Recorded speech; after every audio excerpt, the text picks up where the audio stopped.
आजकालचे संस्कार पाववाल्याची घंटी वाजली की डोळे चोळी चोळीतच आताची मुलं बाहेर येतात बघा. पहिले मावळे आणि आताच्या मावळ्यातला थोडासा फरक सांगून जाते बघा. पहिले मराठे किंवा मावळे लवकर उठे आणि लढायला सुटे. काय? पहिले मावळे लवकर उठे लढायला सुटे, तलवार तुटे पण पीछे ना हटे. आणि आताचे मावळे उशिरा उठे दारूच्या अड्ड्यावर सुटे, लिव्हर तुटे पण पीछे ना हटे. याच्याही पुढे जाऊन सांगते, उशिरा उठे पण मागे सुटे, थोबाड फुटे पण पीछे ना हटे. हे आताचे संस्कार आहेत महाराज. संस्कार हे चांगले करा. तुम्हाला खरंच असं वाटतं ना की आपले मुलं सात्विक जन्माला यावी, तर माझं एक वाक्य काळजावरती लिहून ठेवा बघा. रामकृष्ण हरी उच्चार असू द्या तुमच्या ओठाला. काय? रामकृष्ण हरी उच्चार असू द्या तुमच्या ओठाला, गर्भात लेकरू असताना ज्ञानेश्वरी गाथा लागू द्या तुमच्या बोटाला, तरच येथील ज्ञानोबा तुकोबा तुमच्या पोटाला, ज्ञानोबा तुकोबा तुमच्या पोटाला. म्हणून आपल्या मुलांवरती योग्य ते संस्कार करा. आणि तिसरी गोष्ट म्हणजे आपल्या जन्मदात्या आई वडिलांची सेवा करत चला. कारण की एकदा का गेल्या, आपले जर एकदा का आई वडील गेले की पुन्हा मिळत नाही बघा. डोंगराआड गेलेला सूर्य पुन्हा दिसेल. काय? डोंगराआड गेलेला सूर्य पुन्हा दिसेल, परंतु माती आड गेलेले आई वडील पुन्हा दिसणार नाही. म्हणून जन्मदात्या आई वडिलांची सेवा करा. ज्यांच्या जीवनातून आई गेली ना, मी तर मला तसं वाटतंय त्यांच्या मुखातून हेच उद्गार वाक्य बाहेर येतात. कशाला गेली आई तू स्वर्गाला,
सेवा करत चला. बघा, एखाद्याच्या जीवनातून आई गेली ना तर त्याची फार हे होते बघा. आठवलं म्हणून सांगून जरी सत्य घटना आहे.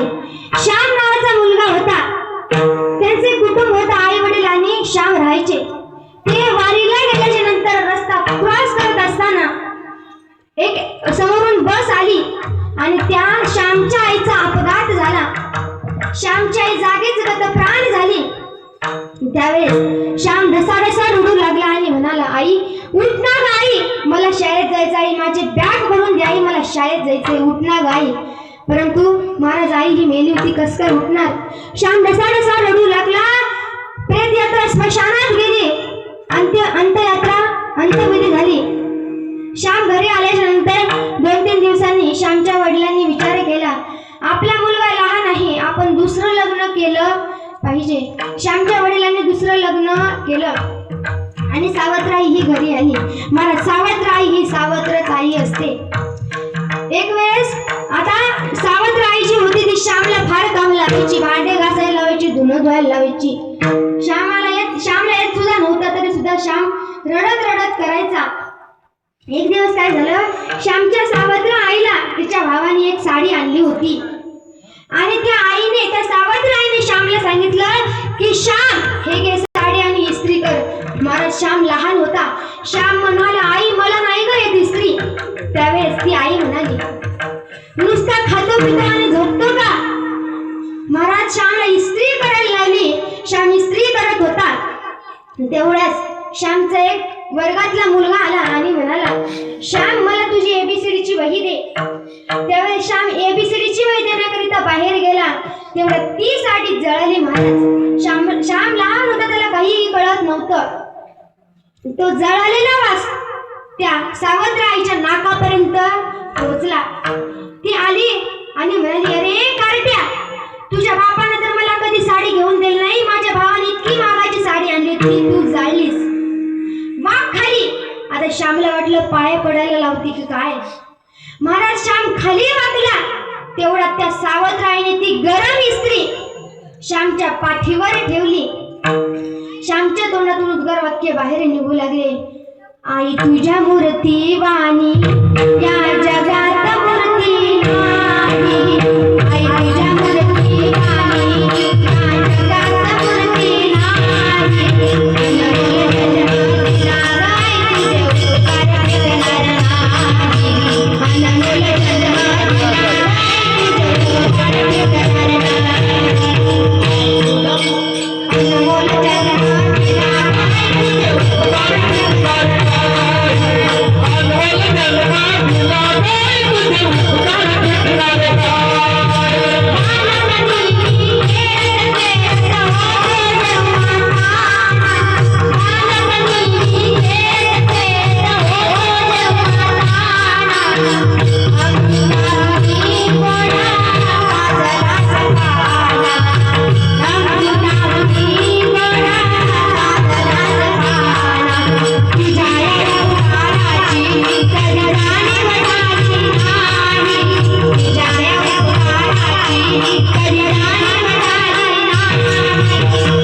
लाड पुरवला. काय फाटका खिसा असूनही ज्याने माझा प्रत्येक लाड पुरवला.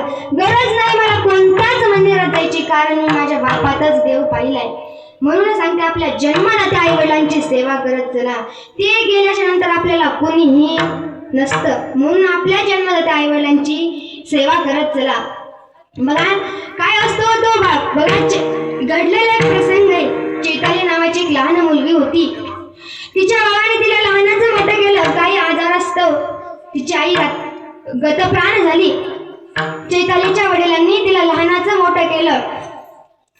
चैताली मोठी मोठी होऊ लागली.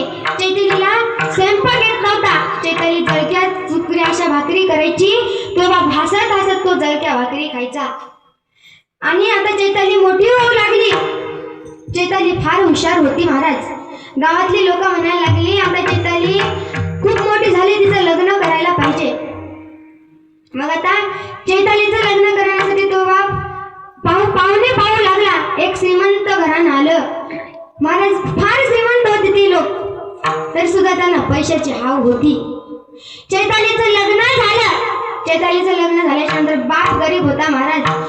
तो दुसऱ्यांच्या घरी साला ना राहून त्या मुलीचं लग्न केलं. सासरच्या मंडळी चैतालीला फार त्रास द्यायचे. पहिल्यांदा एका दिवशी सासरच्या मंडळींनी चैतालीला 50,000 रुपये आणण्यासाठी माहेरी पाठवलं. फार मारायचे महाराज. चैताली म्हणायची माझे बाबा फार गरीब आहेत, माझ्या बाबांना पैसे मागू नका. महाराज असं म्हटल्यानंतर चैतालीचा नवरा तिला खूप मारायचा महाराज. चैताली घरी आल्याच्या नंतर चैतालीच्या पाठीवरची ओळ बाबांनी बघितले. बाप ढसाढसा रडू लागला. बापाने 50,000 कसे बसे करून दिले महाराज. बाप म्हणू लागला मुली मी दुसऱ्याला विकीन, स्वतःला विकीन, पण तुला काही कमी पडू देणार नाही. महाराज चैतालीला 50,000 रुपये दिले. चैताली घरी सुखानं राहू लागली. आणखी काही दिवसांनी चैतालीला पुन्हा 10,000 आणण्यासाठी पाठवू लागले. चैताली काहीही गेल्या जात नव्हती. चैताली ही प्रेग्नेंट होती. काय आहो त्या घरच्यांनी पैसे आणत नाही म्हणून चैतालीला एका घरात किचन रूम मध्ये बंद केलं. डोक्याला टाकलं आणि जाळलं. चैताली ही फार जळाली होती. हॉस्पिटलमध्ये नेल्याच्या नंतर ती चैताली म्हणू लागली बाबा. आता चैताली मरायला आली होती महाराज. चैताली म्हणाली बाबा तुम्ही या जगाला संदेश द्या की आपली मुलगी दुसऱ्याच्या हातामध्ये देत असताना त्या घरची संपत्ती पाहू नका, त्या घरचा पैसा पाहू नका, पण त्या घरातले संस्कार मात्र नक्की बघा. चैताली असं म्हणाली महाराज. तो त्यावेळेस चैतालीला त्या बापाने कुशीत घेतलं आणि चैताली जागेच गतप्राण झाली. तो बाप ढसाढसा रडू लागला. ही आत्ताची सत्य घटना आहे महाराज. म्हणून आपल्या जन्मदात्या आई वडिलांची सेवा करत चला. आपल्या कीर्तनाची नियोजित वेळ ही संपतच आलेली आहे. तसेच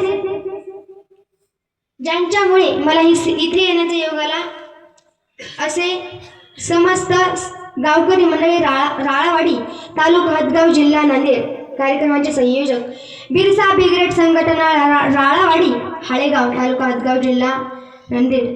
तसेच ज्यांनी मला मृदुंगाचार्य श्री लक्ष्मणरावजी झळके हाळेगाव, श्री ओंकार खोकले खडकदरी यांचे अंतःकरणापासून आभार मानते. तसेच हार्मोनियम श्री सटवाजी श्यामराव मुरमुरे यांचे अंतःकरणापासून आभार मानते. तसेच विनेकरी श्री